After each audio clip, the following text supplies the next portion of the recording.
Salom hammaga o'rtoqlar. Muammo paydo bo'lib qoldi. Ya'niki mana bu uyali aloqa telefonimiz. Nomi ham yo'q buni, nima bu bilmadim.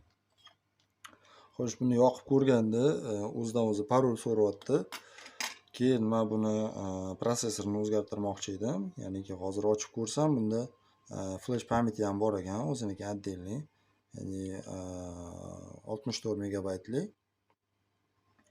Xo'sh, bunda pрошивка saqlanadi. O'sha pрошивкада blokirovkasi ham bor. Ya'ni hozir men donor topdim. Bu donorim ishlaydigan deganda prosessorni olib boshqa bir telefonga qo'yganman. Bu donor. Buni flash pamyati bor. Bunga to'g'ri keladi versiyasi. Hammasi bir xil. Mana ko'rsanglar, hammasi bir xil.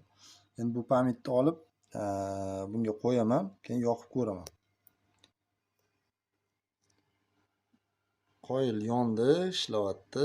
Mana zo'r. Chotki, orqasidan batareykasi bor. Yaxshi blokirovka so'ramadi. Eski pamyati mana. Eski pamyati.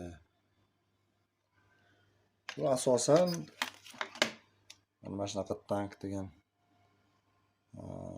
uyali aloqamiz yokida boshqa bir telefonlar bo'lsa, mabodo ularni mana bunaqa flash pamyati bo'lmaydi, faqat protsessori bo'ladi. O'sha protsessorni o'sha donor bo'lsa, donordan olib perekatka qilib qo'ysa, ishlab ketadi. Pрошивкasi boshqacha bo'lib qoladi, bo'ldi. Bir xillarda mana bunaqa flash pamyati bo'ladi. Bu flash pamyat. Like bosamiz, yoqqan bo'lsa obuna bo'lib qo'yamiz.